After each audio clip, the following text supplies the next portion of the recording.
आपके दिमाग में भी कभी ना कभी ये सवाल जरूर आया होगा, क्या हस्तमैथुन करना पाप है, या इससे शरीर कमजोर होता है, या फिर अगर लोग जान गए तो क्या सोचेंगे। शायद आप गूगल पर सर्च कर चुके हैं, यूट्यूब पर वीडियो देख चुके हैं, लेकिन जो जवाब मिलते हैं वो या तो डराते हैं या शर्मिंदा कर देते हैं। पर आज हम इस सवाल को तोड़ेंगे, क्योंकि ये सिर्फ शरीर की बात नहीं, ये मानसिक स्वास्थ्य, आत्मविश्वास और जीवन के संतुलन की बात है। ये है अर्जुन की कहानी, एक आम युवा जो असामान्य समझ लेकर आगे बढ़ा और जिसने खुद को गिल्ट से निकालकर ज्ञान की रोशनी में खड़ा किया। बात है एक आधुनिक भारतीय शहर की, एक ऐसा शहर जहां मॉल, मेट्रो और मोबाइल की भरमार है। वहीं एक कॉलेज का छात्र अर्जुन अपने जीवन की दिशा को लेकर उलझा हुआ था। बाहर से देखने पर अर्जुन बिल्कुल सामान्य था, होशियार, मिलनसार और पढ़ाई में अच्छा, लेकिन उसके भीतर एक सवाल गूंजता रहता था, हस्तमैथुन करना सही है या गलत। वह सवाल जो कोई खुलकर पूछता नहीं, लेकिन लगभग हर युवा के दिमाग में कभी न कभी जरूर आता है। अर्जुन के लिए ये सिर्फ एक सवाल नहीं था,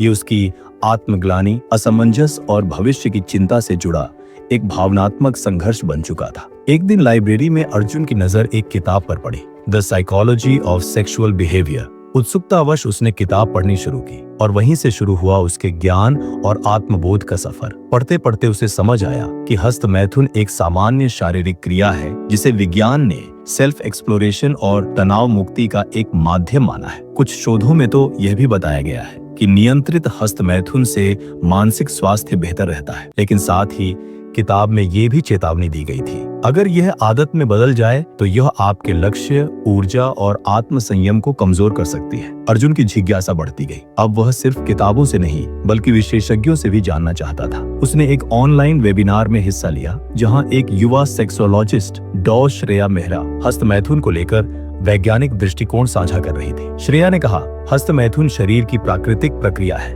यह तब तक नुकसानदायक नहीं है जब तक यह आपकी दिनचर्या, सोच और उत्पादकता पर हावी न हो जाए। अब अर्जुन के पास ज्ञान था, लेकिन असली चुनौती तो उसे अमल में लाने की थी। वह खुद को मॉनिटर करने लगा, कितनी बार, क्यों और कब वह हस्तमैथुन करता है। क्या यह सिर्फ बोरियत, तनाव या भावनात्मक कमजोरी की प्रतिक्रिया है। धीरे धीरे उसने आदतों में बदलाव किया। अब वह जिम जाता, ध्यान करता और ज्यादा सामाजिक होता। जहां पहले वो गिल्ट में डूबा रहता था, अब उसमें आत्मविश्वास था। लेकिन सफर इतना आसान नहीं था। कॉलेज में दोस्त मजाक उड़ाते, भाई तू तो ब्रह्मचारी हो गया, या फिर मोबाइल पर उभरती अश्लील चीजें उसे पुरानी आदत की ओर खींचती थी। पर अर्जुन ने अपने क्यों को पकड़ रखा था। मैं अपने सपनों के लिए लड़ रहा हूँ। उसने खुद के लिए एक नियम बनाया, नो 0 डेज। हर दिन कुछ न कुछ करना है, दिन कुछ सकारात्मक करना है। एक दिन अर्जुन बहुत ही भावनात्मक रूप से कमजोर हो गया। परीक्षा में अच्छे नंबर नहीं आए, परिवार में तनाव था और मन पूरी तरह टूटा हुआ था। उसने लगभग हार मान ली और कहा, क्या फायदा, वापस वहीं चला जाता हूँ। उस रात उसने डॉक्टर श्रेया का एक पुराना वीडियो देखा। उन्होंने कहा था, हर रिलैप्स एक रिमाइंडर है कि आप इंसान हैं। हार नहीं सबक बनाओ, बार बार गिरो, लेकिन अगली बार मजबूत उठो।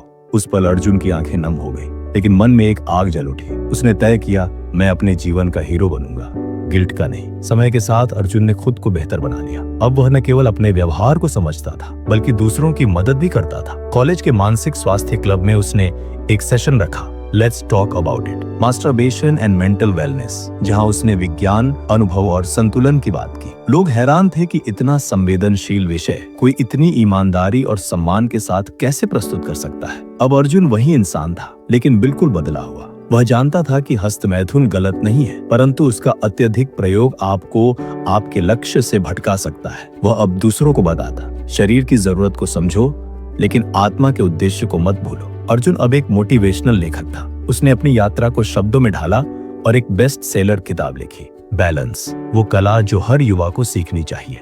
उसका मानना था, हस्तमैथुन पाप नहीं, अज्ञानता में जीना पाप है। अगर संतुलन सीख गए तो हर आदत वरदान बन सकती है। हस्तमैथुन गलत नहीं है, पर उसकी लत आपके लक्ष्य को भटका सकती है। सच्चा ज्ञान संतुलन में है। अगर ये कहानी आपको प्रेरित और शिक्षित करती है तो इसे उन युवाओं तक जरूर पहुंचाएं जो इस सवाल से जूझ रहे हैं लेकिन पूछने से डरते हैं। शर्म नहीं, समझदारी चुनिए, क्योंकि ज्ञान ही शक्ति है।